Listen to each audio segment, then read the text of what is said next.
तो कल पार्लियामेंट्री और प्रेसिडेंशियल फॉर्म ऑफ गवर्नमेंट पर बात कर रहे थे। लास्ट पॉइंट था कि dissolution of lower house and दूसरी तरफ डिसोल्यूशन का कोई डिसोल्यूशन नहीं होगा, है ना, यही बात कर रहे थे। ठीक है, तो देखिए जहां पर भी जिस देश में भी पार्लियामेंट्री फॉर्म ऑफ गवर्नमेंट होगी वहां की सरकार लोकसभा के मेजोरिटी से आएगी। हाँ या ना, हमारे यहाँ जैसे सरकार है लोकसभा के मेजोरिटी से आई है, जिसके पास भी लोकसभा में मेजोरिटी है, हाँ या ना, उसकी सरकार बनती है। सिंपल सी बात है। अब हमारे यहाँ अगर मैं लोकसभा के मेजोरिटी से सरकार में आया हूँ तो मेरे पास ये भी अधिकार है कि मैं उस सदन को डिसॉल्व कर सकता हूँ, करवा सकता हूँ, हाँ या ना। तो राष्ट्रपति के पास बेसिकली अधिकार होता है कि वो सदन लोकसभा को डिसॉल्व कर सकते हैं, विघटित कर सकते हैं, पर ये किसके कहने पर करेंगे? प्रधानमंत्री के कहने पर। किसके कहने पर? प्रधानमंत्री के कहने पर। यस, अपने मन से नहीं कर सकते राष्ट्रपति। पर अगर आज प्रधानमंत्री, जैसे एग्जाम्पल के लिए मैं आपको एग्जाम्पल दे दूं, तो जब 2014 का इलेक्शन, 2014 के बाद 2019 का इलेक्शन रहा हो, यस, या फिर 2019 के बाद फिर 24 का इलेक्शन था ना, यस, 24 चेंज हुआ है, या फिर 24 का इलेक्शन रहा हो,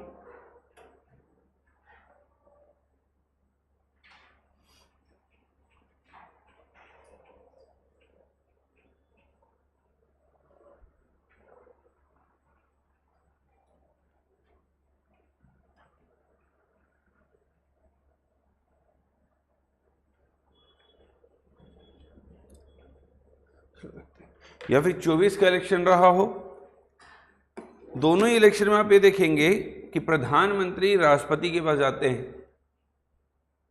नेक्स्ट इलेक्शन में भी इसको ध्यान देना, और एक लेटर देते हैं कि लोकसभा को डिसॉल्व कर दीजिए और इलेक्शन कंडक्ट करवाइए। यस, समय से पहले, क्योंकि समय पर तो अपने 5 साल जैसे ही होगा लोकसभा तो डिसॉल्व हो ही जाएगी। और प्रधानमंत्री के नेतृत्व वाले मंत्री परिषद के पास अधिकार होता है कि वो निचले सदन, लोकसभा को कौन सा सदन कहा जाता है? निचला सदन, लोअर हाउस, और राज्यसभा को क्या कहा जाता है? Upper house.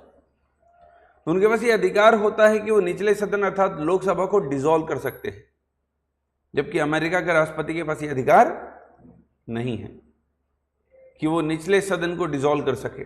नहीं,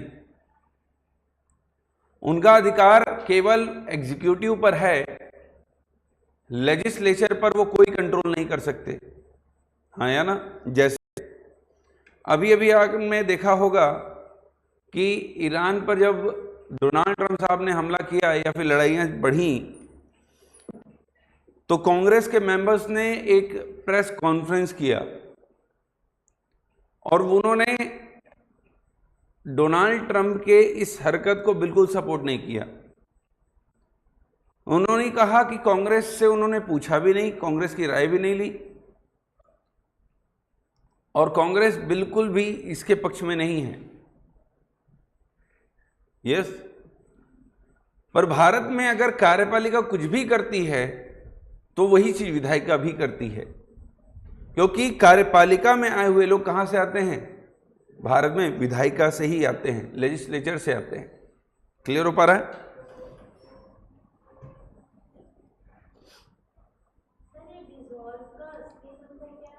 विघटित होना, समाप्त हो जाना। पढ़ेंगे जब संसद में आएंगे सारी चीजों को प्रॉपर मैनर में।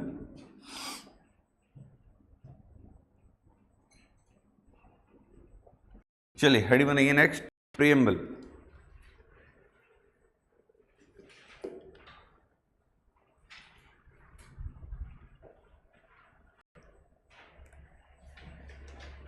मैं अगर बोलूं ये क्लास कल सुबह फिर 8 बजे लगेगी, यस, मैं बोलूँ कि ये क्लास फिर से कल सुबह 8 बजे लगेगी, आज क्लास खत्म होता है, तो मैं इस क्लास को एडजर्न कर रहा हूँ, स्थगन।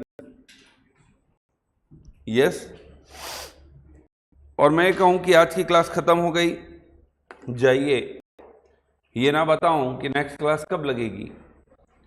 That is called adjourn sine die, अनिश्चितकालीन स्थगन कहते हैं उसको। और यदि मैं बोलूं कि नहीं क्लास खत्म हो गया, जाओ, अब एक क्लास तभी बैठेगा जब नए बच्चे आएंगे, आप नहीं बैठेंगे, आपका कार्यकाल खत्म, तो ये हो गया विघटन, डिसोल्यूशन। समझ में आ रहा है? सिंपल सा कॉन्सेप्ट है। चलिए हेडिंग बनाइए, प्रेमबल भारतीय संविधान की प्रस्तावना। कितने लोगों को याद है? प्रेमबल पढ़ सकते हैं पूरी तरीके से? सिर्फ 3 लोग। ऐसा क्यों? प्रेमबल तो याद होना चाहिए ना। इंटरव्यूज में कई बार प्रेमबल पूछ लिया जाता है। इवन अगर आप यूपीएससी की प्रिपरेशन कर रहे हैं तो कई बार आप सीजीपीएससी आदि एग्जाम्स भी देते हैं, और सीजीपीएससी के तो फेवरेट क्वेश्चंस हैं सब। अब अगर आप उसको नहीं पढ़ेंगे तो कैसे बनेगा? तो प्रियम्बल याद रखिएगा, प्रियम्बल एक आध बार लिख के देख लीजिएगा कि आप उसे पढ़ पा रहे हैं या नहीं। क्लियर है? देख लीजिएगा। अब प्रियम्बल की जब हम बात करते हैं, प्रस्तावना की बात करते हैं, तो ये भारतीय संविधान की प्रस्तावना या प्रियम्बल है, जो कि हमने किस देश से उठाया है? अमेरिका। हमने इस पर पहले भी बात किया हुआ है कि प्रियम्बल जो लिया हुआ है वो हमने किससे लिया हुआ है? अमेरिका से। क्योंकि अमेरिका के प्रियम्बल में भी देखेंगे तो वहां लिखा हुआ है we the people of United State of America. Yes, उनका प्रियम्बल भी ऐसे शुरू होता है। हमारा preamble we the people of India से शुरू होता है। यस, और फिर लास्ट में द डेट लिखी हुई है जिस दिन हमने अपने कॉन्स्टिट्यूशन को एडॉप्ट किया है, the 26th day of November 1949। अब जब हम प्रियम्बल की बात करते हैं तो सबसे पहले बात कर रहे हैं we the people of India. मतलब प्रस्तावना में ये बता रहा है, देखिए प्रस्तावना संविधान का स्रोत नहीं है, ना प्रियम्बल आपको कोई अधिकार देता है, कुछ नहीं, और ना ही ये बेसिकली ये नॉन जस्टिशिएबल है, मतलब अवाद्य योग्य है। आप इसे न्यायालय में जाकर इसे लागू भी नहीं करवा सकते कि आप जाकर न्यायालय में बोलें सॉरी कि हमारे प्रियम्बल में सेकुलर लिखा हुआ है और सेकुलर चीजें कुछ दिखाई नहीं दे रही हैं, तो उसे न्यायपालिका लागू नहीं करेगी। प्रियम्बल बेसिकली एक सिनॉप्सिस है, ये हमारे पूरे कॉन्स्टिट्यूशन का आईना है, जो हमें ये बताती है कि हमारा कॉन्स्टिट्यूशन क्या कहना चाहता है। यस, अगर हमें यह समझना है कि हमारा संविधान क्यों बना, किसके लिए बना, किसने बनाया, क्यों बनाया गया, तो इसको पढ़ लीजिए। क्या? प्रियम्बल ऑफ इंडियन कॉन्स्टिट्यूशन को पढ़ लीजिए, प्रस्तावना को। अब सबसे पहले लिखा है हम भारत के लोग, we the people of India, मतलब इस संविधान का निर्माण किसने किया? हम लोगों ने, we the people of India ने। किसके लिए? अपने लिए। यस, हमने खुद के लिए संविधान बनाया और खुद ही ये संविधान का निर्माण किया। अमेरिका में भी ऐसा ही हुआ था, वहां की जनता ने, वहां के लोगों ने वहां का संविधान बनाया, और इसलिए वहां भी लिखा हुआ है we the people of United State of America. फिर उसके बाद बात करता है कि भारत एक सॉवरेन, सोशलिस्ट, सेकुलर और डेमोक्रेटिक रिपब्लिक कंट्री होगी। मतलब इस लाइन में पूरे स्ट्रक्चर को समझा दिया कॉन्स्टिट्यूशन के कि भारत एक संपूर्ण प्रभुत्व संपन्न समाजवादी पंथ निरपेक्ष, कई बार आप हिंदी बुक पढ़ते हो धर्म निरपेक्ष लिखा होता है, जो बिल्कुल गलत है। भारत कोई धर्म निरपेक्ष देश नहीं है। सेकुलर का हिंदी मीनिंग होता है पंथ निरपेक्ष, धर्म निरपेक्ष नहीं। अगर कहीं लिखा होगा तो काट देना, पंथ निरपेक्ष कर लेना उसको। फिर डेमोक्रेटिक, लोकतंत्रात्मक और रिपब्लिक गणराज्य बनाना है हमें। यस। फिर हम जस्टिस की बात करते हैं। Justice for what? Social, economic and political. सामाजिक, आर्थिक और राजनीतिक न्याय की बात करते हैं कि सामाजिक, आर्थिक और राजनीतिक न्याय प्राप्त हो सके लोगों को। राजनीतिक न्याय नरेंद्र मोदी जी खुद हैं, हमारे राष्ट्रपति हैं। राजनीतिक न्याय का एक पहचान कि वो आदमी जो कुछ नहीं था कभी, जिसके पिताजी कोई राजा नहीं थे, वो इस देश का राष्ट्रपति भी बन सकता है और इस देश का प्रधानमंत्री भी। चलिए, मोदी जी को तो आप देख के लगता है कि थोड़ा सा स्टैंडर्ड फॉलो कर रहे हैं, कपड़े ठीक बिल्कुल एकदम, है ना, प्रॉपर मैनर में रहते हैं, क्योंकि बहुत लंबे समय तक मुख्यमंत्री रहे, फिर प्रधानमंत्री रहे, तो अब वो अलग तरीके से रहते हैं, तो उनको देख के बिल्कुल लगता नहीं है कि वो ऐसे बैकग्राउंड से आए हुए होंगे। बट हमारे राष्ट्रपति को देखिए, प्रेसिडेंट को देखिए, तो प्रेसिडेंट आज भी लगती हैं, दिखाई देती हैं कि वो बिल्कुल जमीन से उठकर आई हैं। तो ये राजनीतिक न्याय ही तो है, बात करेंगे उस पर आगे। फिर बात कर रहा अभिव्यक्ति, विश्वास, धर्म और उपासना की स्वतंत्रता। यस।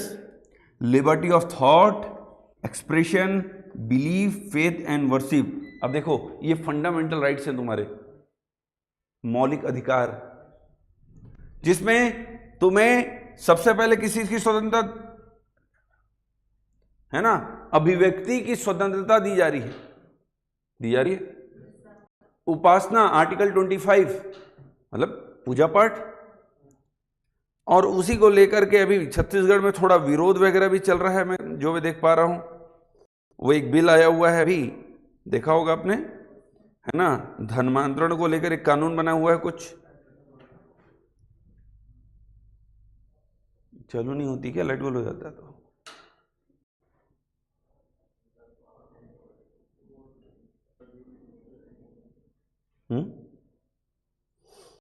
तो धर्मांतरण का कानून आया हुआ है, और उस कानून में प्रावधान है कि भाई अगर आप लालच देकर, क्योंकि देखिए आर्टिकल 25 भी जब आप पढ़ेंगे तो वहाँ पे साफ साफ लिखा है कि फोर्सफुली आप किसी को भी या लालच देकर किसी को अपने धर्म में धर्मांतरित नहीं कर सकते। प्रचार करने की स्वतंत्रता है आपके पास, हम अपने धर्म का प्रचार करिए, पर लालच देकर, डरा धमकाकर, बरगला कर किसी अपने धर्म में शामिल करना गलत है।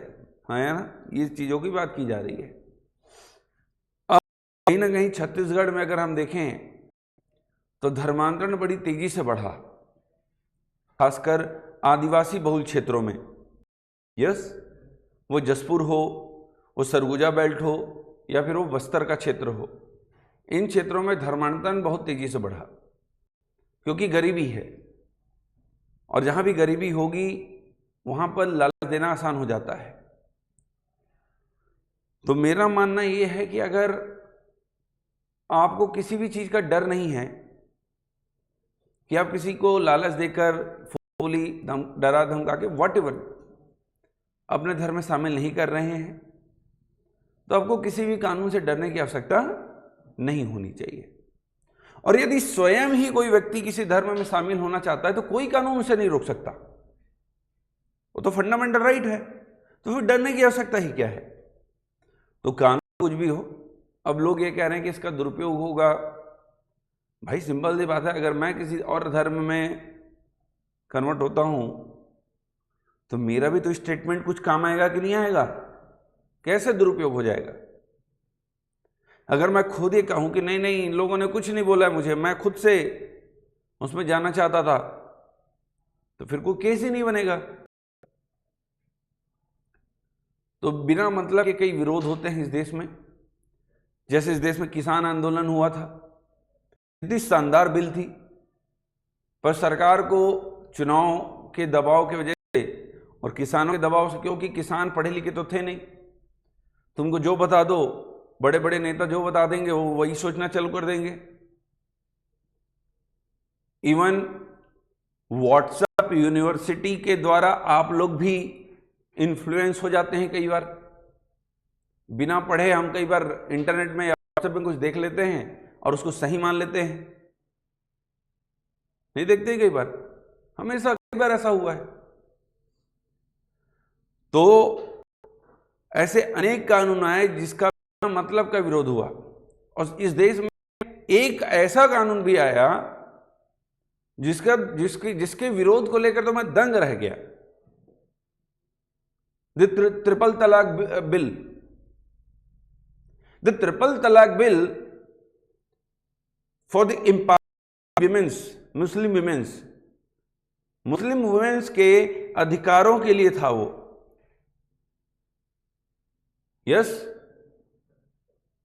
क्योंकि दो तलाक, बिद्दत तलाक, सुन्नत और सुन्नत वाले तलाक में जो ट्रिपल तलाक है, तलाक वाला जो कॉन्सेप्ट है, एक बार में इंस्टेंट ट्रिपल तलाक, इसको बैन किया गया क्योंकि इससे मुस्लिम महिलाओं की लाइफ खराब हो रही थी। यस, अब जब वो बिल आया महिलाओं की सुरक्षा के लिए कि पति अपनी महिलाओं को इंस्टेंट ट्रिपल तलाक नहीं दे पाएंगे। यस, तो केरल में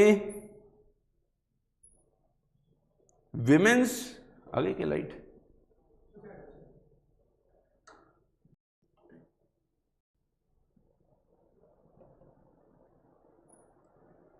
ये लाइट है कि उससे चल रहा है?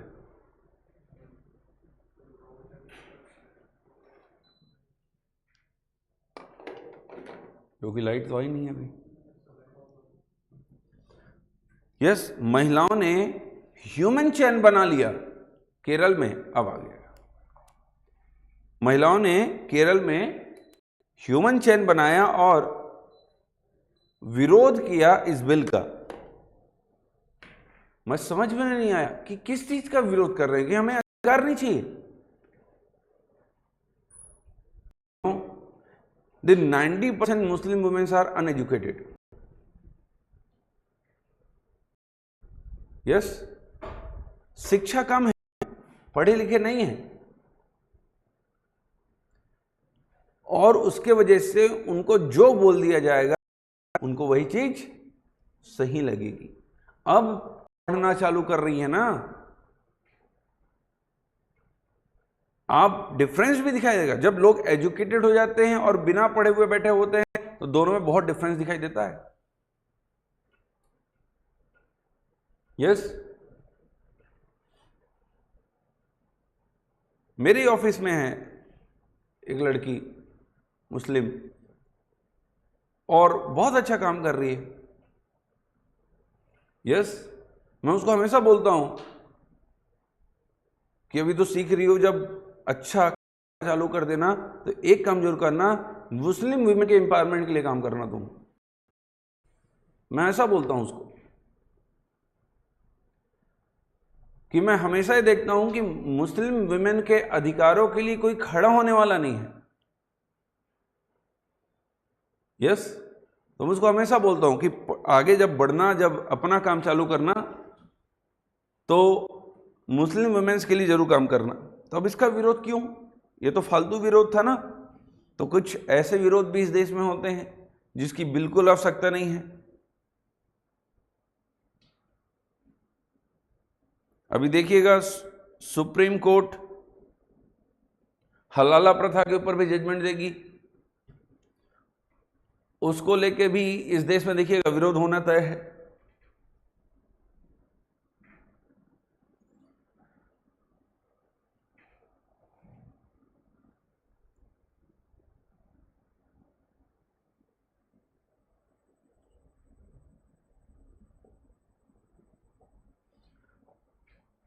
ठीक है, तो अमेरिका से लिया गया। कहां से लिया गया है?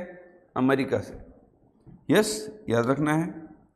दूसरी चीज, अब देखिए प्रियम्बल जो है, मैंने बताया कि प्रियम्बल बेसिकली एक इंट्रोडक्शन है हमारे कॉन्स्टिट्यूशन का, क्यों हमें ये बता रही है कि हमारा कॉन्स्टिट्यूशन क्या करना चाहता था, क्या अधिकार आपको देना चाहता था, उसके पीछे की ऑब्जेक्टिव्स क्या थी। क्योंकि जब जवाहरलाल नेहरू ने उद्देशिका प्रस्ताव या ऑब्जेक्टिव रेजोल्यूशन प्रस्तुत किया था, वही ऑब्जेक्टिव रेजोल्यूशन बाद में क्या बना, इस देश का प्रियम्बल बना, हाँ या ना। तो क्योंकि हमारा संविधान के बनाने का पीछे का उद्देश्य क्या था, क्यों हमने संविधान बनाया, यह हमें प्रियम्बल ही बताता है, प्रस्तावना ही बताता है। पर प्रस्तावना को लेकर दिक्कत यह रही कि प्रस्तावना जब बना, हाँ या ना, तो संविधान का जब हमने निर्माण कर लिया उसके बाद हमने प्रस्तावना को बनाया, यस। तो अब क्वेश्चन ये उठा आगे चल करके कि प्रियम्बल इंडियन कॉन्स्टिट्यूशन का एक पार्ट है या नहीं। क्योंकि अगर मैं 22, हमारे संविधान में 22 भाग हैं, 22 पार्ट्स हैं, 22 पार्ट्स में कहीं भी प्रियम्बल को लेकर बात नहीं की गई है। हमारे कॉन्स्टिट्यूशन में 395 आर्टिकल्स हैं, कहीं भी प्रियम्बल को लेकर बात नहीं की गई है। हमारे कॉन्स्टिट्यूशन में 12 शेड्यूल्स हैं, कहीं भी प्रियम्बल को लेकर कोई बात नहीं की गई है। तो हाउ कैन से कि preamble is a part of the Indian constitution. हम कैसे कह सकते हैं कि प्रियम्बल इंडियन कॉन्स्टिट्यूशन का एक पार्ट है। ये तो हवा में बात करने वाली बात होगी। और जब भी हमारे कॉन्स्टिट्यूशन में कोई भी डाउट पैदा होगा तो इसका इंटरप्रिटेशन करेगा the supreme court of India, the apex court of India, yes. अब उसका काम निकल कर आता है कि हम इस चीज को डिफाइन कर दें ताकि जो डाउट है वो डाउट क्लियर हो जाए। जैसे अभी अभी सुप्रीम कोर्ट ने शेड्यूल कास्ट को लेकर के एक डेफिनेशन दिया कि इफ आप अपना धर्म बदल लेते हैं, हिंदू, जैन, बौद्ध, अगर इससे अलग आप कोई भी धर्म ज्वाइन करते हैं, वो क्रिश्चियन हो, मुस्लिम्स हो, व्हाटएवर, तो you will not get any benefits of the schedule caste, reservation of schedule caste. आप शेड्यूल कास्ट के किसी भी आरक्षण के लाभ को प्राप्त नहीं कर पाएंगे। अब ये अच्छी बात ही तो है, इसमें क्या बुरा है, यस। अब ऐसा इसलिए भी है कि कई ऐसे राज्य हैं जहां पर धर्मांतरण बहुत तेजी से बढ़ा, साउथ के राज्य, यस। और उन राज्यों में सरकारों ने अपने राजनीतिक लाभों के लिए धर्म आधारित आरक्षण भी दे दिया। ये वाली बात रही, बात करेंगे आर्टिकल 16 में अब आएंगे तो, यस। तो अब क्वेश्चन ये उठा कि क्या प्रियम्बल इंडियन कॉन्स्टिट्यूशन का एक पार्ट है या नहीं। पहली चीज तो ये लिख लीजिएगा कि प्रियम्बल कहां से लिया गया है भाई, अमेरिका से, और किससे। और ये जब हम प्रस्तावना संविधान के परिचय या भूमिका को कहते हैं, इंट्रोडक्शन को कहते हैं, और किस पर आधारित है, ऑब्जेक्टिव रेजोल्यूशन किसके, नेहरू जी के, यस।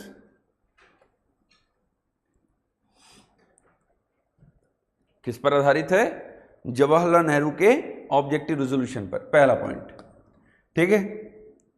ये वाले पॉइंट को लिख कर छोड़ दो, आगे बात करेंगे कि 42वें संविधान संशोधन अधिनियम 1976 के द्वारा 42nd अमेंडमेंट 1976 के द्वारा हमने 3 शब्द सोशलिस्ट, सेकुलर एंड इंटीग्रिटी, हमने 3 शब्द अपने प्रेम्बल में जोड़े हैं। समाजवादी, पंथ निरपेक्ष और अखंडता जैसे शब्दों को सम्मिलित किया गया था।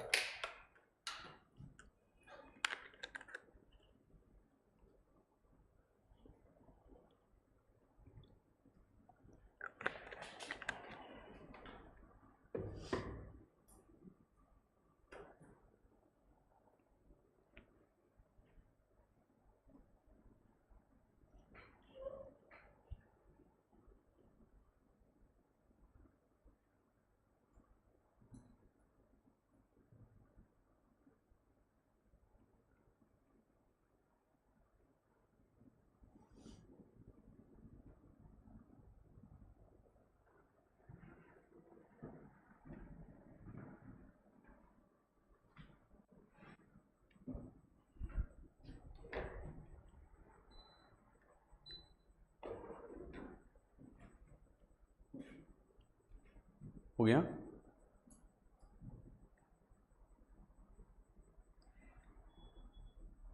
है ना? चलिए, अब हम ये बात करेंगे कि प्रेम्बल भारतीय कॉन्स्टिट्यूशन या इंडियन कॉन्स्टिट्यूशन का पार्ट है या नहीं। मुझे सुनो, बाद में लिख लेना आप, ठीक है?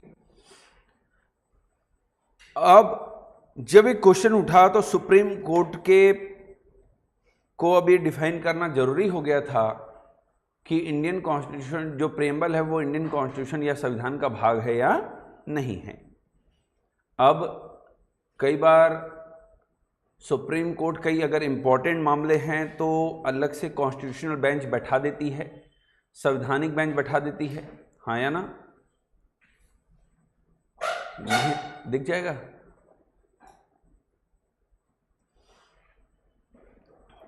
कॉन्स्टिट्यूशनल बेंच बैठा देती है,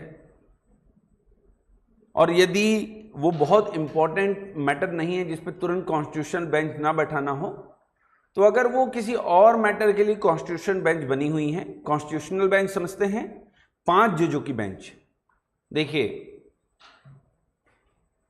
हाई कोर्ट में सामान्य तौर पर सभी मामले सिंगल बेंच सुनती है, पर यदि सजा 10 साल के ऊपर का है या फिर आपने रिट मैटर में किसी पॉलिसीज को ही डायरेक्ट चैलेंज कर दिया है सरकार के आदि आदि, या फिर सिंगल बेंच से आप हार चुके हैं कुछ मैटर्स को, रिट मैटर्स वगैरह को, तो आप उसकी अपील करते हैं डिविजनल बेंच को, मतलब 2 जजों की बेंच को, हाई कोर्ट में। अगर हाई कोर्ट किसी कॉन्स्टिट्यूशनल मैटर पर बात करती है तो उसके लिए 3 जजेस बेंच बैठाती है। कितने जजेस बेंच? 3। जबकि हाई कोर्ट में सुप्रीम कोर्ट में आपको डिविजनल बेंच दिखाई देगी, फुल बेंच दिखाई देगी, 3 जजों की बेंच। फिर उसके बाद दिखाई देगी थी कॉन्स्टिट्यूशनल बेंच, जो कि 5 जजों की बेंच होती है। कितने जजों की बेंच होती है? 5 जजों की। द मिनिमम जज 5 कॉन्स्टिट्यूशनल बेंच। संवैधानिक बेंच को बनाने के लिए कम से कम 5 जज होने चाहिए। ज्यादा से ज्यादा तुम 33 बैठा दो ना, 33 जज हैं सुप्रीम कोर्ट में, 1+2 1+32, एक सीजीआई और 32 अन्य जज। यस, तुम 33 जज बैठा दो, कोई दिक्कत नहीं है। आज तक जो अधिकतम जजेस बैठे हुए हैं किसी कॉन्स्टिट्यूशनल बेंच में वो है 13 केशवानंद भारती केस। उसके बाद आज तक कोई ऐसी बेंच नहीं बनी जो 13 से बड़ी बेंच हो। 13 जजों की बेंच सबसे बड़ी बेंच थी, मतलब 13 जज एक साथ बैठे हुए थे। ऐसा नहीं कि एक बैठा है दूसरा घूम के आ रहा है, ऐसा नहीं, एक साथ बैठना होता है। 13 जजों की बेंच एक साथ बैठी थी। 1973 केशवानंद भारती केस, वो एक भूमि विवाद का केस था और उस केस ने भारत के पूरे संवैधानिक ढांचे को बदल कर रख दिया। वो एक लैंड डिस्प्यूट का मामला था, केशवानंद भारती मामला, और कुछ नहीं। हम पढ़ेंगे आर्टिकल 13 में जब आएंगे तो। अब तो 1958-1959 में क्या हुआ कि भारत सरकार कुछ मामले में, इसको डीपली भाग 1 में बताऊंगा, बस बेसिक सुन लो। भारत क्या करना चाहती थी, अपना कुछ क्षेत्र बांग्लादेश को देना चाहती थी, कुछ क्षेत्र, हाँ या ना? जैसे हमने 100th कॉन्स्टिट्यूशनल अमेंडमेंट 100वें संविधान संशोधन के द्वारा कुछ क्षेत्र बांग्लादेश को दिए थे और कुछ क्षेत्र बांग्लादेश से लिए थे, हाँ या ना? बस वैसे ही 1958-1959 में उस समय नेहरू साहब चाहते थे कि मैं बांग्लादेश के अपने कुछ क्षेत्र बांग्लादेश को दे दूं, पर इसका खूब विरोध हुआ, हाँ या ना? बांग्लादेश इट मीन्स व्हाट, उस समय पाकिस्तान था ना, वो ईस्ट पाकिस्तान, पूर्वी पाकिस्तान। यस, आ रहा है समझ में क्या कह रहा हूं? पूर्वी पाकिस्तान था वो। अब जैसे ही ये बात निकल कर आई, क्योंकि अभी भी तुम आजाद हुए थे और किससे लड़कर और कौन हमसे अलग हो गया था? पाकिस्तान। तो बेसिकली भारत के लोगों में खून खौला हुआ था किसको लेकर? पाकिस्तान। और 58-59 ज्यादा समय हुआ नहीं था, और उस समय तुम अपना क्षेत्र जब पाकिस्तान को देने की बात करोगे तो लोग तो बवाल मचाएंगे ही। भारत में बवाल हो गया, और जब बवाल हुआ कि ये अधिकारी नहीं है भारत सरकार को या संसद को कि वो अपने क्षेत्र किसी और को दे, तो ये बिल्कुल सही बात है, संविधान में कहीं नहीं लिखा है कि संसद अपना क्षेत्र किसी और को दे सकती है। ले सकती है लिखा है, दे सकती है कहीं नहीं लिखा है। यस, लेना अच्छी बात है ना यस, देना मुश्किल है, इसलिए हमने लिखा नहीं। लिख देंगे तो गड़बड़ हो जाएगा कि तुमको अगर पैसा लेना हो तो तुरंत ले लोगे, पर देना हो तो बड़ी मुश्किल हो जाएगी देने में। सबसे बड़ा तो उधार होता है। अब कई बार संबंधों में दे तो देता हूं, पर मांगना दिक्कत हो जाता है। अब कई ऐसे पैसे मेरे फंसे होंगे जो 4-4, 5-5, 6-6 महीने हो गए, बट वो सामने वाला ना दे रहा है ना मैं मांग पा रहा हूं, क्योंकि मुझे पता है कि मैं मांगूंगा फिर अच्छे से मांगता हूं और फिर वहां संबंध खराब हो जाएंगे। तो अब जब ये डाउट हुआ तो राष्ट्रपति के पास अधिकार है आर्टिकल 143 से कि सुप्रीम कोर्ट से वो प्रश्न पूछ सकते हैं संवैधानिक मामलों में कि इस पे हम क्या करें। तो राष्ट्रपति ने बेरूबारी मामला, बेरूबारी एक क्षेत्र था जिसे हम पाकिस्तान को देना चाहते थे, तो बेरूबारी मामले को लेकर के राष्ट्रपति ने सुप्रीम कोर्ट से प्रश्न पूछा और सुप्रीम कोर्ट ने उसके उत्तर को देने के लिए एक संवैधानिक बेंच बैठाया। आया कि इतना मेरी लाइन क्लियर हो पा रही है? इतनी संवैधानिक बेंच बैठाया। अब जब संवैधानिक बेंच बैठी तो अब जमीन का मामला भाग 1 में जाएंगे, तब देखेंगे। अब जब जमीन के मामले के लिए एक संवैधानिक बेंच बैठी तो संवैधानिक बेंच बैठ गई, तो अब वो एक काम कर सकती थी कि इंटरप्रिटेशन कर सकती थी कि is preamble is a part of the Indian constitution not. हाँ या ना, कि प्रस्तावना भारतीय संविधान का भाग है या नहीं। और बेरोबरी केस में 1960 में सुप्रीम कोर्ट ने ये इंटरप्रिटेशन दे दिया कि preamble is not a part of the Indian constitution, प्रस्तावना भारतीय संविधान का हिस्सा नहीं है। It means what? The parliament has no authority, no power to amend anything from the preamble. वो preamble को amend ही नहीं कर सकती। सुप्रीम कोर्ट ने कह दिया the parliament has a power to amend anything, but parliament cannot amend the preamble of the Indian Constitution. Why? Preamble is not a part of the Indian Constitution. ये कह दिया supreme Court ने। Clear हो पा रहा है? अब छाप लो।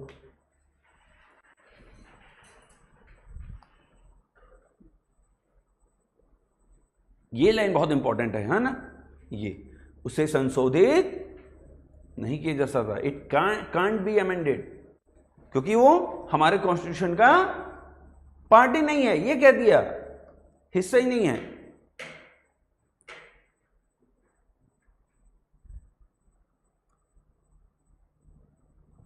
तुम गोद लिए हुए बच्चे हो, हमारे घर के सदस्य नहीं हो, ये कह दिया सुप्रीम कोर्ट ने।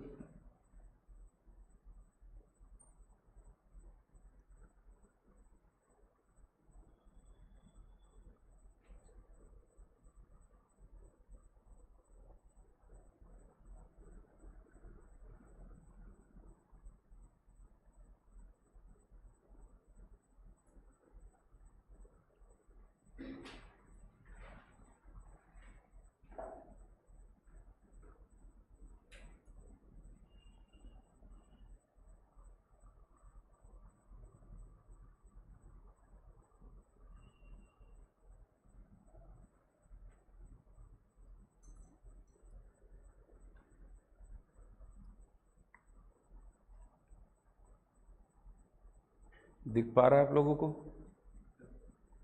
फॉन्ट और बड़ा कर देंगे कल से, तब दिख जाएगा।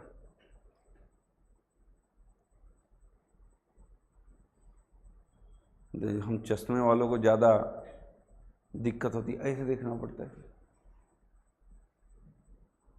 यस, ऐसे 4 आंख ले घूम रहे हैं, बिना चश्मे के कुछ दिखता नहीं है। बरसात होता है तो सोचते हैं चलो बरसात का मज़ा ले लें, तो चश्मे में पानी आ जाता है, फिर दिखना बंद हो जाता है। क्या करें तो करें क्या, बताइए? हैं? वाइपर लगवा लें। हाँ, विंटर में फॉग जम जाता है, वो वाइपर वाला भी चश्मा आता है ना वो लगवा सकते हैं। चलिए, अब लिख लिया। जब अब आगे चलकर कुछ लोग इससे खुश नहीं हुए, इसके इंटरप्रिटेशन से खुश नहीं हुए, तो उन्होंने इसे फिर से सुप्रीम कोर्ट में चैलेंज किया कि सुप्रीम कोर्ट इसे रिव्यू करे। और सुप्रीम कोर्ट जब भी किसी कॉन्स्टिट्यूशनल मैटर को लेकर के इंटरप्रिटेशन देती है तो उसका रिव्यू तभी कर सकती है, उसे अमेंड तभी कर सकती है जब उससे बड़ा बेंच बैठाए। यस, ये कितने जजों की बेंच थी? 5 जजों की। मतलब अगर इसे अमेंड, अब सुप्रीम कोर्ट ने यहां पे जो निर्णय दे दिया, ये इंटरप्रिटेशन दे दिया, अब इसको अगर अमेंड करना है तो कम से कम 7 जजों की बेंच चाहिए। 6 बैठ नहीं सकते, इवन में नहीं बैठा जाता, हमेशा ऑड बेंच बैठती है, इक्वल ना हो जाए ना, 3-3, 4-4, इसलिए ऑड में बैठते हैं। 7, 9, 11, 13, 15 ऐसे ही बैठेगी। 5, 7, 9, 11, 13 ऐसे ही बैठेगी ऑड नंबर्स में। अब जब आगे समय में सुप्रीम कोर्ट में बहुत सारे लोगों ने अप्रोच किया और बात रखी कि भाई ये इंटरप्रिटेशन सही नहीं है, तो सुप्रीम कोर्ट ने सोचा कि इसका इंटरप्रिटेशन फिक्स से किया जाएगा। और जब भूमि विवाद को लेकर के, एक मठ के जमीन को लेकर के, केरल के जिसके मठाधीश केशवानंद भारती जी थे, और उनका केस जब सुप्रीम कोर्ट पहुंचा against the government of the Kerala, yes, तो उस मामले में सुप्रीम कोर्ट ने 13 जजों की बेंच बैठाई। कितने जजों की बेंच बैठाई? 13 जजों की बेंच बैठाई। और 13 जजों की बेंच बैठाने के बाद सुप्रीम कोर्ट ने वहां पर यह डिसाइड किया कि हम इस मामले को तो डिसाइड करेंगे ही करेंगे। बेसिकली उस भूमि विवाद को हल करने के लिए 13 बेंच नहीं बैठी, उस भूमि विवाद के बीच के पीछे बहुत बड़ा कॉन्स्टिट्यूशनल क्वेश्चन छिपा हुआ था, लैंड रिफॉर्म को लेकर के, आर्टिकल 31 को लेकर के। यस, और उसको आंसर करना था बेसिकली सुप्रीम कोर्ट को, इसलिए 13 जजों की बेंच बैठाती है सुप्रीम कोर्ट। जब सुप्रीम कोर्ट 13 जजों की बेंच बैठाती है तो वहां पर इस प्रश्न को फिर से उत्तर करती है कि प्रीएम्बल इंडियन कॉन्स्टिट्यूशन का पार्ट है या नहीं। अब 13 जजों की बेंच में जब सुप्रीम कोर्ट बैठती है तो सुप्रीम कोर्ट अपना व्यू चेंज कर लेती है और कहती है the preamble is a part of the Indian constitution and the parliament is a power to amend anything means what? Means including the preamble. But इस केस में सुप्रीम कोर्ट ने एक लाइन और जोड़ दिया कि parliament can not amend the basic structure of the Indian constitution. Kesavananda Bharati case में Supreme Court ने कहा कि प्रीएम्बल भारतीय संविधान का भाग है और संसद संविधान के किसी भी प्रावधान को संशोधित करने की शक्ति रखती है, परंतु वह संविधान के मूल ढांचे को बदलने का अधिकार नहीं रखती। मूल ढांचा बताया था मैंने, basic structure. What is basic structure? Basically वो, जैसे एग्जांपल के लिए कि मैं अपना नाम बदल लूं तो फर्क नहीं पड़ेगा, बट मैं अपना सरनेम बदल लूं तो फर्क पड़ेगा, क्योंकि मेरी पहचान उसी से है कि मैं किस फैमिली से आता हूं। हाँ या ना? बस वैसा ही कुछ। मैंने और भी बताया था कि अगर मैं इस रूम को संविधान मान लूं तो इस रूम में मैं लाइट चेंज कर सकता हूं, पेंट का कलर चेंज कर सकता हूं, टाइल्स बदल सकता हूं, व्हाटएवर, बहुत सारे काम कर सकता हूं। ये अमेंडमेंट हुआ, संशोधन हुआ। पर अगर मैं ये बिल्डिंग जिस कॉलम और बीम पर खड़ी हुई है, मैं अगर उसको तोड़ने लग जाऊं, उसको बदलने लग जाऊं, तो ये पूरी बिल्डिंग गिर जाएगी। और हमारे संविधान का बेसिक स्ट्रक्चर भी वही कॉलम और बीम है जिसके ऊपर हमारा पूरा कॉन्स्टिट्यूशन क्या हुआ है? टिका हुआ है। तो सुप्रीम कोर्ट ने कहा कि भाई संसद सब कुछ बदल सकती है, जो चाहे संशोधन कर ले अनुच्छेद 368 से, 368 से, परंतु वो बेसिक स्ट्रक्चर या basic feature of the Indian constitution को नहीं बदल सकती। यस, जब सुप्रीम कोर्ट ने ये इंटरप्रिटेशन दे दिया 1973 में, 24 अप्रैल 1973, तो सरकार ने उनसे प्रश्न पूछा सुप्रीम कोर्ट से कि भाई what is the basic feature of the Indian constitution, how can define, हम किस चीजों को माने? तो सुप्रीम कोर्ट ने कहा नहीं पता, समय समय पर बताते रहेंगे। यस, समय समय पे हम डिफाइन करते रहेंगे कि what is basic structure and क्या बेसिक स्ट्रक्चर है और क्या बेसिक स्ट्रक्चर नहीं है, हम समय समय पर डिफाइन कर देंगे। और सुप्रीम कोर्ट समय समय पे ऐसा करती भी आई है। ठीक है, चलो अब लिखो बेरुबारी सॉरी केशवानंद भारती केस।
इस साल कौन कौन किसने किसने ज्वाइन किया है?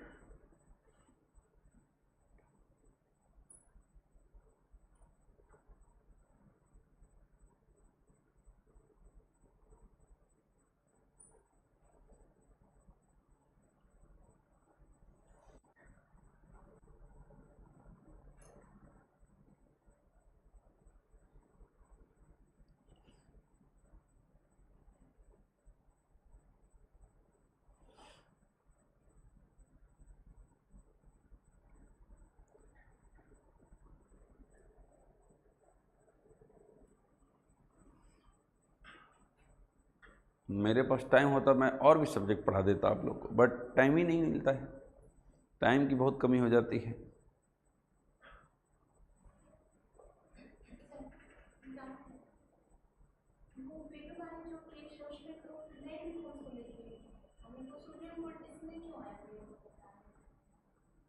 केशवानंद भारती लैंड रिफॉर्म को लेकर था। बेरुबरी वो भी लैंड डिस्प्यूट को ही था, बट उस पर यह था कि हम देखिए, मैंने बताया शुरुआत में ही बताया था कि कई बार सुप्रीम कोर्ट किसी एक मैटर को इंटरप्रिटेशन करने के लिए कॉन्स्टिट्यूशनल बेंच नहीं बैठाती है। अगर किसी मैटर के लिए कॉन्स्टिट्यूशनल बेंच बैठ रही है ना, संवैधानिक बेंच बैठ रही है, तो सुप्रीम कोर्ट उसी बेंच के द्वारा कई अन्य मामलों पर इंटरप्रिटेशन दे देती है। बस यही होता है। The Berubari case is बेरुबरी case मैंने बताया शुरुआत में, मेरे ख्याल से आप उस समय ध्यान नहीं दी। बेरुबरी केस मैंने बताया था कि Berubari case is a matter of question. राष्ट्रपति ने सुप्रीम कोर्ट से क्या पूछा था? क्वेश्चन पूछा था, और उसको लेकर सुप्रीम कोर्ट ने क्या बैठाया? 5 जजेस बेंच बैठाई। क्या करने के लिए? राष्ट्रपति को उत्तर करने के लिए। यस, तो that is the Berubari case. Yes, Berubari case is not like the Kesavananda Bharati case, the Kesavananda Bharati versus state of Kerala, Berubari versus कुछ, ये ऐसा नहीं है। बेरुबरी केस एक प्रश्न का उत्तर था, समझ में आ रहा है? जो कि राष्ट्रपति ने किससे पूछा था? सर्वोच्च न्यायालय से। सर्वोच्च न्यायालय से राष्ट्रपति जब भी प्रश्न पूछेंगे, है ना, राष्ट्रपति सर्वोच्च न्यायालय से जब भी प्रश्न पूछेंगे तो सर्वोच्च न्यायालय उस पर संवैधानिक बेंच बैठाती है। क्या बैठाती है? संवैधानिक बेंच। क्योंकि राष्ट्रपति सुप्रीम कोर्ट से ये नहीं पूछेगी ना, और बताओ खाना कैसे खाया जाए, है ना, पानी कैसे पिया जाए। राष्ट्रपति संवैधानिक विवादों से या संवैधानिक प्रश्नों के ही उत्तर पूछेंगे, और संवैधानिक मामलों पर अगर सुप्रीम कोर्ट को कोई सलाह देनी है तो उसके लिए कौन सी बेंच बैठानी पड़ेगी? द संवैधानिक बेंच, कॉन्स्टिट्यूशनल बेंच। ठीक है भैया, क्लियर है? अभी भी क्लियर नहीं हुआ?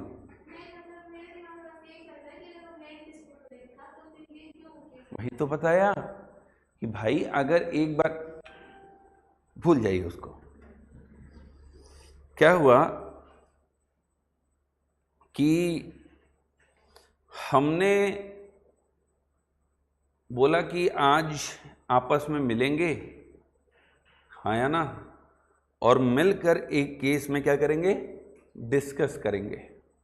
ठीक है, तो 4-5 लोग हम ग्रुप के सभी लोग हम लोग मिले और हम एक ऑफिस में बैठे और हमने उस केस पर डिस्कस करना चालू किया। केस डिस्कस करने के साथ साथ हमारा ये भी प्लान था कि जब हमारा केस डिस्कशन हो जाएगा तो हम अन्य मामलों पर अन्य कार्य भी कर लेंगे। तो जब हमने अपने केस पे डिस्कशन कर लिया तो हमने डिसाइड किया कि चलिए धुरंधर 2 देख के आते हैं। तो हम तो आए हुए थे केस पर चर्चा करने के लिए, पर ये धुरंधर 2 देखने कैसे चले गए? यही है, समझ रहे हैं? डेमो देना पड़ता है आपको आप लोगों को, ठीक है। चलिए, क्लियर हो पा रहा है केशवानंद भारती केस, है ना? मतलब केशवानंद भारती केस में सुप्रीम कोर्ट ने ये तो डिफाइन किया ही किया कि व्हाट इज प्रेम्बल भारतीय संविधान का भाग है या नहीं, और उसके बाद ये भी डिफाइन कर दिया कि हम बेसिक स्ट्रक्चर को अमेंड नहीं कर सकते। दूसरी चीज, अब मैं आपसे ये पूछूं कि क्या हम प्रियम्बल को अमेंड कर सकते हैं? क्या हम प्रियम्बल को संशोधित कर सकते हैं? अरे इसका आंसर तो हाँ में बोलो ना, क्योंकि 73 के जजमेंट और अभी सबसे पहले प्रियम्बल को लिखकर क्या लिखा? 1976 में क्या लिखा है आपने कि 42nd अमेंडमेंट के थ्रू 1976 में हमने 3 वर्ड्स हमने प्रियम्बल में जोड़े, सोशलिस्ट, सेकुलर और इंटीग्रिटी। ये 3 वर्ड जोड़े कि नहीं जोड़े? तो ये संशोधन ही तो है। ये क्या है? मतलब 1973 के जजमेंट के इंटरप्रिटेशन के आने के बाद 3 साल बाद हमने प्रियम्बल को अमेंड किया कि नहीं किया? मतलब preamble can be amended, preamble को अमेंड किया जा सकता है। भैया आ रहा समझ में? थोड़ा सा बस हमें बेसिक लगाना है ना भाई कि 73 का इंटरप्रिटेशन आया और 76 में हमने प्रियम्बल को अमेंड कर दिया। लिखा है ना, पहला दूसरा लाइन लिखा है आपने, प्रियम्बल जहां से शुरू हुआ उसका दूसरा लाइन आपने यही लिखा हुआ है। फिर प्रियम्बल को हमने संशोधित किया, कौन से? 42वें संविधान संशोधन 1976 के द्वारा समाजवादी, पंथनिरपेक्ष और अखंडता शब्द हमने अपने प्रियम्बल में जोड़ा। ये लिखा है ना, तो मतलब preamble can be amended, amend कर सकते हैं, बट क्या नहीं कर सकते? बेसिक फीचर को नहीं बदल सकते, बेसिक फीचर को नहीं बदल सकता। अब हम कहें कि प्रियम्बल में जो we the people of India word है उसको मैं हटा दूंगा, आई एम शुभम तिवारी ये लाइन लिख दूंगा, तो फिर ये नहीं कर सकता ना मैं, क्योंकि वो बेसिक स्ट्रक्चर है। यस, वो ये बताता है कि हमारा संविधान किसने बनाया? जनता ने। किसके लिए? जनता के लिए। तो ऐसी चीजों को आप अमेंड नहीं कर सकते। समझ में आ रहा है? चलिए, अब समय के साथ सुप्रीम कोर्ट ने इसको लेकर फिर से इंटरप्रिटेशन दिया एक केस में, और वो था LIC of India 1995। LIC of India 1995। Yes, CGPSC भी यहां से बहुत क्वेश्चन कर रही है। इन तीनों केसेस से सुप्रीम कोर्ट ने CGPSC ने क्वेश्चन कर लिया है। LIC ऑफ इंडिया केस 1995, और इस केस में सुप्रीम कोर्ट ने ये नहीं बताया कि प्रियम्बल इंडियन कॉन्स्टिट्यूशन का पार्ट है या नहीं, वो तो था, है, वो मान लिया। दो preamble is a part of constitution, यद्यपि प्रस्तावना संविधान का हिस्सा है, ये माना गया था और सुप्रीम कोर्ट ने मान भी लिया, दोबारा मान लिया। कोई अपनी राय नहीं दे रही है वो कि है या नहीं है। वो 73 में जो केशवानंद भारती केस में राय दिया गया उसको मान लिया सुप्रीम कोर्ट ने 1995 में भी यहां है, परंतु यहां पर ये दो इंपॉर्टेंट चीजें डिफाइन किया सुप्रीम कोर्ट ने, ये लाइन और ये लाइन। सुनिए, सबसे पहले सुप्रीम कोर्ट ने कहा यह ना तो विधायिका की शक्ति का स्रोत है और ना ही विधायिका की शक्तियों पर प्रतिबंध लगाता है। मतलब प्रियम्बल लेजिस्लेचर्स को, पार्लियामेंट को कोई शक्ति नहीं देता, और ना ही ये प्रियम्बल की किसी शक्ति पर पार्लियामेंट की किसी शक्ति पर रोक लगाता है। Preamble is a introduction of the constitution only. ये तुम्हें कोई शक्ति नहीं देता कि इसके थ्रू तुम कोई लॉ बना लो, ये तुम्हें कोई पावर नहीं देता कि तुम इसके, ये है प्रेम्बल में लिखा है इसलिए तुम ये नहीं कर पाओगे। ये तुम्हें कुछ रोक नहीं रहा है, ना तुम्हें कुछ करने की शक्ति दे रहा है, बस ये तुम्हें क्या बता रहा है, ये तुम्हें हमारे कॉन्स्टिट्यूशन का केवल इंट्रोडक्शन बता रहा है। पहली चीज डिफाइन की गई, it is neither a source of power of legislature, कोई शक्ति का स्रोत नहीं है लेजिस्लेचर का, nor a prohibition upon the powers of the legislature, मतलब विधायिका के किसी शक्ति पर यह प्रतिबंध भी नहीं लगाता। हाँ या ना, विधायिका की किसी शक्ति पर यह क्या नहीं लगाता, रोक भी नहीं लगाता, प्रतिबंध भी नहीं लगाता।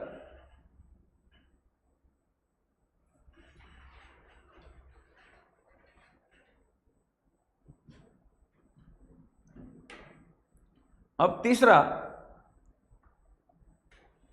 अब इसको देखो, सुप्रीम कोर्ट ने और कहा इट इज नॉन जस्टिशिएबल, मतलब its provision are not enforceable in any court of law, यह अवाद योग्य है, यानी इसके प्रावधान को किसी भी अदालत के द्वारा लागू नहीं कराया जा सकता। मतलब मैं चले जाऊं सुप्रीम कोर्ट और कहूं कि नहीं हमारे प्रेम्बल में लिखा है और प्रेम्बल में लिखा हुआ है पर सरकार ऐसा नहीं कर रही है, सुप्रीम कोर्ट उसको लेकर कोई भी डायरेक्शन नहीं देगी, क्योंकि उस पर सुनवाई होगी ही नहीं। यस, अवाद्य योग्य कहा जाता है इसे, नॉन जस्टिशिएबल। क्लियर हो पा रहा है? मतलब इसके किसी भी प्रावधानों को आप कोर्ट के द्वारा लागू नहीं करवा सकते।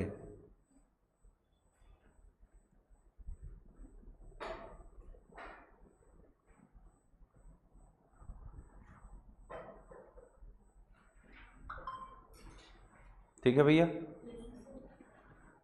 हो गया, लिख लिए? अब यहां कोई डाउट नहीं है? बहुत बढ़िया, चलिए नेक्स्ट। कौन? अच्छा लिखिए। अब देखिए प्रेम्बल में इंपॉर्टेंट हो जाता है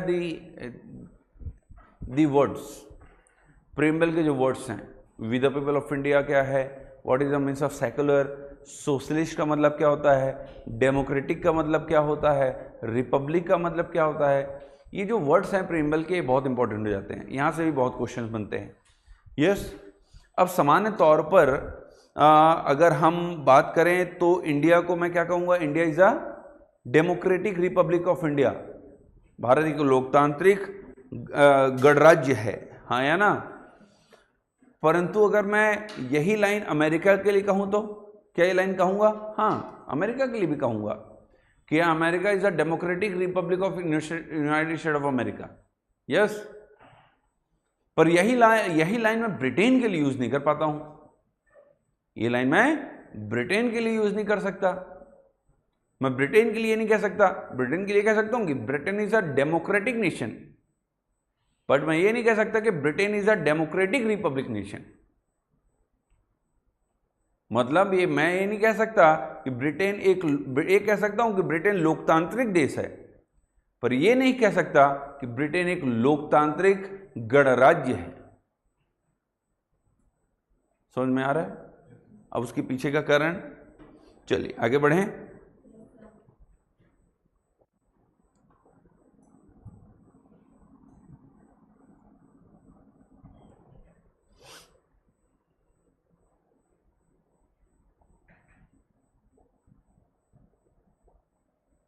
चलिए अब इन वर्डों को एक एक करके देखेंगे। सॉवरेन का मतलब आप समझते ही हैं, संप्रभुता का मतलब समझते हैं ना। संप्रभुता का मतलब क्या होता है? अपने आंतरिक और बाह्य मामले में निर्णय लेने की स्वतंत्रता, कोई हस्तक्षेप नहीं है उस पर। यस, अब इस लाइन को समझाने का तो कोई मतलब ही नहीं है। दूसरा, सोशलिस्ट, समाजवादी, ये बहुत इंपॉर्टेंट है। अब ये सोशलिज्म की जब हम बात कर रहे हैं, there are two type of socialism. Yes. जब हम सोशलिज्म की बात करते हैं, सोशलिस्ट नेशन की बात करते हैं, तो दो तरीके की होती है। कितने तरह की होती है? दो तरीके की। चलो इसको मैं कल करवाऊंगा, ठीक है। आज के लिए इतना ही, 9:10 हो गया है।